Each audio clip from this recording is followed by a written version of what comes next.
എല്ലാ സുഹൃത്തുക്കൾക്കും ഞങ്ങളുടെ സ്വാതന്ത്ര്യ ദിനാശംസകൾ.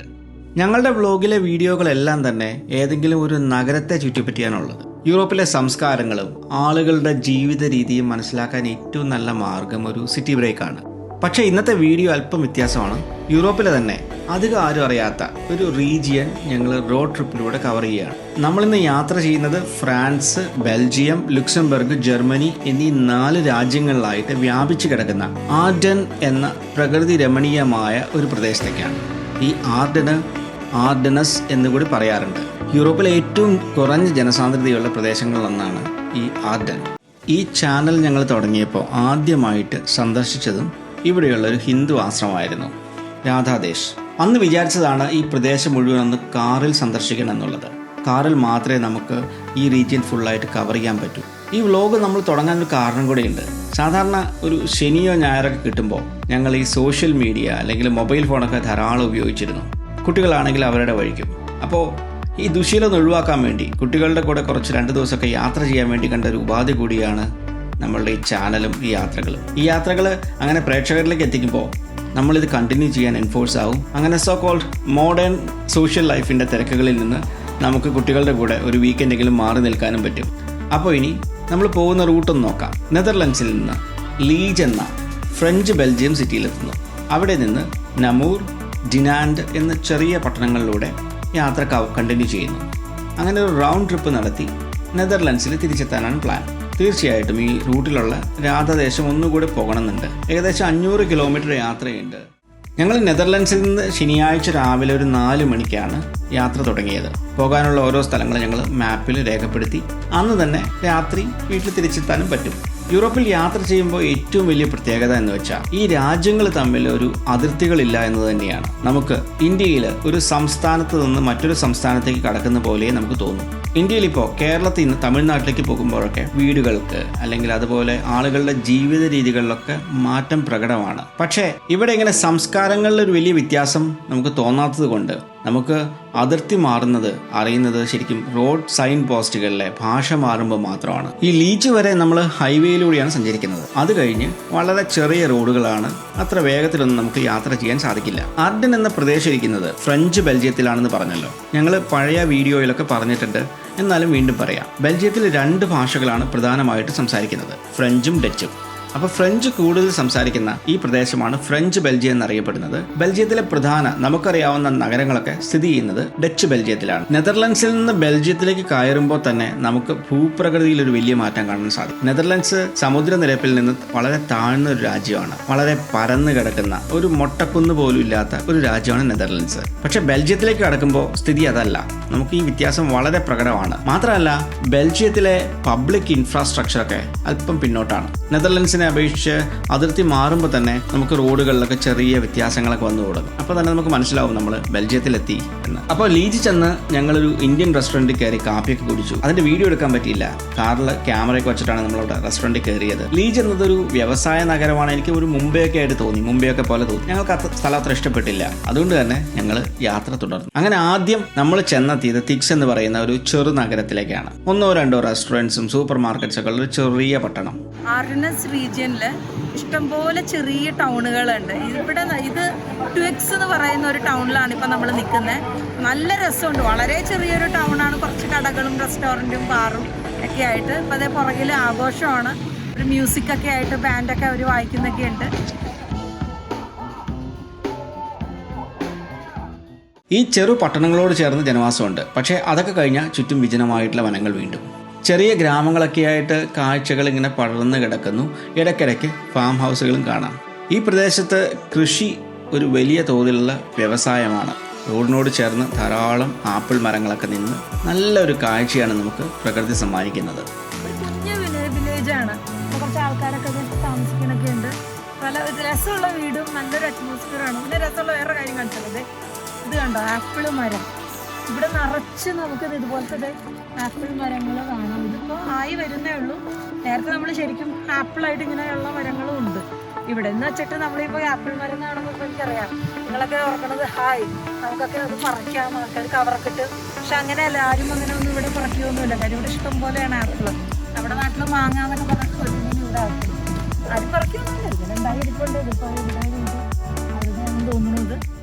ഈ പ്രദേശത്ത് ജീവിക്കാൻ തന്നെ ഒരു വലിയ അനുഭവമായിരിക്കും. പക്ഷേ ഒറ്റ പ്രശ്നം എന്ന് വെച്ച് കഴിഞ്ഞാൽ എന്തെങ്കിലും ഒരു സാധനം മേടിക്കണമെങ്കിലോ ഒരു അസുഖം വന്നാൽ ആശുപത്രിയിലൊക്കെ പോകണമെങ്കിൽ അടുത്തുള്ള നഗരത്തിലേക്ക് കുറച്ച് സമയം എടുക്കും. ബസ്സുകൾ വളരെ കുറവാണ്. ബസ്സുകൾ പോകുന്ന റൂട്ടാണെങ്കിൽ പോലും ബസ്സുകൾ വളരെ കുറവാണ്. മാത്രമല്ല ഞായറാഴ്ചകളിൽ ഇതിലൂടെ ബസ്സില്ല. അപ്പോൾ എല്ലാവരും ഇവിടെ ജീവിക്കുന്ന 1-2 പേരാണെങ്കിൽ പോലും അവർ ജീവിക്കുന്നവരെല്ലാവരും തന്നെ സ്വന്തം കാറുള്ളവരും മറ്റുമാണ്. ബസ് സ്റ്റോപ്പാണ്, പണ്ട് പണിതേക്കുന്ന ഒരു ബസ് സ്റ്റോപ്പാണ്. ഇപ്പോഴും അത് കളയാണ്ട് അവർ അത് മെയിൻറ്റെയിൻ ചെയ്ത് നിർത്തിയേക്കുന്നത്. ഇവിടെ ആകെ പോകുന്ന ഒരു 2 ബസ്സേ ഉള്ളൂ, 11:55. അത് വല്ലപ്പോഴും ഒക്കെ ഉണ്ടാവുള്ളൂ. എനിക്ക് തോന്നുന്നു ശനി ഞായറൊന്നും കാണില്ല ബസ്. എല്ലാ കാലത്തൊക്കെയാണ് ഈ ഒരു വില്ലേജിക്കുള്ള ബസ് ഉള്ളൂ. ഒരു ബസ് ലുക്സംബർഗിലേക്കാണ്. ഒരു ബസ് ലുക്സംബർഗിലേക്ക് ബസ് ഉണ്ടോ? 11 ലുക്സംബർഗിലേക്കാണ് ബസ്. സമയം ഉച്ചയോടടുത്തു.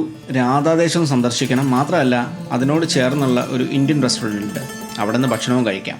രാധാദേശം ഇരിക്കുന്നത് ലോകത്തിലെ തന്നെ ഏറ്റവും ചെറിയ പട്ടണമായിട്ടുള്ള ഡർബി എന്ന സ്ഥലത്താണ്.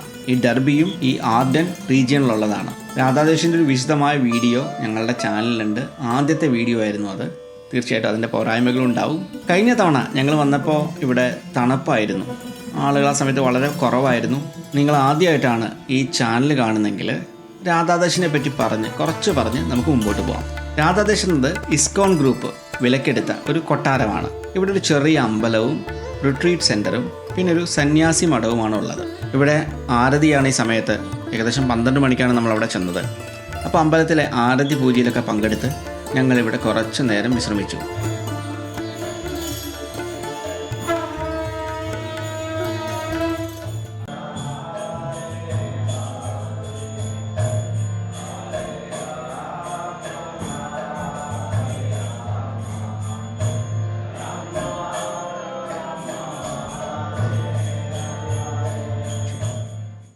ഒരു മനോഹരമായിട്ടുള്ള അനുഭവമാണ് ഇവിടെ ഇരിക്കുക എന്നുള്ളത്. ചുറ്റുപാടും വനവും പ്രകൃതിയോട് ചേർന്ന് ജീവിക്കുന്ന കുറേ മനുഷ്യരും. നമ്മുടെ ഇന്ത്യൻ സംസ്കാരം എത്ര മനോഹരമായിട്ടാണ് ഇവിടുത്തെ ആളുകൾ ഫോളോ ചെയ്യുന്നത്. ഇവിടുത്തെ അന്തേവാസികൾ ആരും തന്നെ ഇന്ത്യക്കാരല്ല. ഇപ്പോൾ ഇവിടുത്തെ ഈ അമ്പലത്തിലെ പ്രധാന പൂജാരി തന്നെ ഒരു ഫ്രഞ്ചിനോ മറ്റോ ആണ്. ഇവിടുത്തെ ആളുകൾ നമ്മളുടെ ഇന്ത്യൻ സംസ്കാരവും ഇന്ത്യൻ ജീവിത രീതികളും ഫോളോ ചെയ്യാൻ താല്പര്യപ്പെടുന്ന ആളുകളാണ്. രാധാദേശത്തെല്ലാം സ്വയം പര്യാപ്തമാണ്. അവർക്ക് ആവശ്യമുള്ള പച്ചക്കറികളും മറ്റും തോട്ടത്തിൽ സ്വയം നട്ടുവളർത്തുന്നു. ഈവൻ ഈ അമ്പലത്തിൽ പൂജയ്ക്കുള്ള തുളസി ചെടികൾ, കാരണം തുളസി ഒരിക്കലും നമുക്കിവിടെ തണുപ്പ് കാലത്ത് ഉണ്ടാവില്ല. അതുകൊണ്ട് തന്നെ അവർ തുളസി ഒരു പ്രത്യേക മുറിയിലാണ് നട്ടുവളർത്തിയിരിക്കുന്നത്. അപ്പോൾ തണുപ്പ് കാലത്ത് അവർക്ക് കൃത്യമായിട്ട് ചൂടും മറ്റും നൽകാൻ പറ്റും. ഇവിടുത്തെ ഗോശാലയിലാണെങ്കിൽ ധാരാളം പശുക്കളുണ്ട്. ഒരു ഭാരതീയനായതിൽ നമുക്ക് പലപ്പോഴും അഭിമാനം തോന്നുന്ന നിമിഷങ്ങളിലൊന്നായിരുന്നു ഇത്. രാധാദേശിൽ നിന്ന് യാത്ര തുടർന്നു. പുറത്ത് ചുട്ടുപൊള്ളുന്ന വെയിൽ. മരങ്ങൾ തിങ്ങി നിറഞ്ഞ പ്രദേശമാണെങ്കിൽ കൂടെയും ഈ വെയിൽ ഞങ്ങളെ വല്ലാതെ ക്ഷീണിതരാക്കി. ലോകത്ത് വളരെ ചർച്ചയായ ഒരു വിഷയമാണ് ഗ്ലോബൽ വാർമിംഗ്.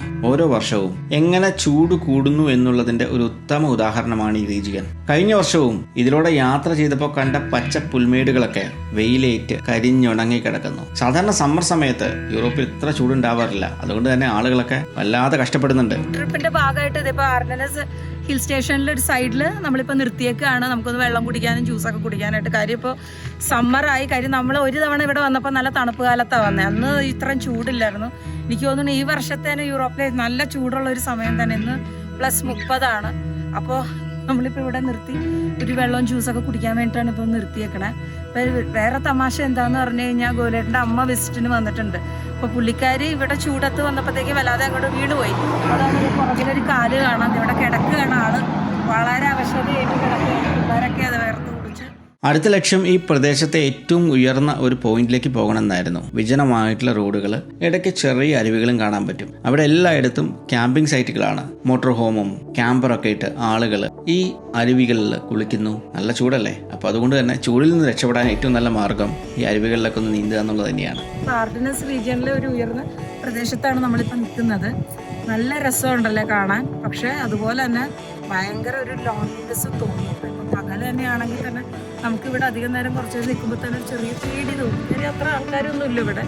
വിന്റർ സമയം അല്ലെങ്കിൽ രാത്രിയാണെങ്കിൽ പറയാൻ വേണ്ട. ഒന്ന് ആലോചിച്ച് നോക്കും, നമ്മുടെ കാറൊന്ന് കേടായാൽ, നമ്മുടെ കഷ്ടകാലത്തിനൊന്ന് കേടായി, നമ്മൾ എന്ത് ചെയ്യും? രാത്രി അല്ലെങ്കിൽ വിന്റർ സമയമൊക്കെ ആണെങ്കിൽ പെട്ടുപോകും ശരിക്കും. കാര്യം ഇവിടെ ഇപ്പോൾ പകലൊക്കെ ആണെങ്കിൽ തന്നെ ഞാൻ കാർ ഇവിടെ നിർത്തിയിട്ട് കുറച്ചൊന്ന് അങ്ങോട്ട് നടന്ന് നോക്കി ഇതിൻ്റെ ഭംഗിയൊക്കെ കാണാനായിട്ട്. കുറച്ച് ഞാൻ ഒറ്റയ്ക്ക് തന്നെ പോയപ്പോൾ തന്നെ എനിക്കൊരു ചെറിയൊരു പേടിയായി. അപ്പം ഞാൻ ഓർത്ത് പോയോ വിന്റർ സമയത്തോ അല്ലെങ്കിൽ രാത്രിയാണ് നമ്മളിവിടെ കാർ ഓടിച്ച് വന്നെങ്കിൽ എന്തോരം പേടിച്ചേനെ എന്നുള്ളത്.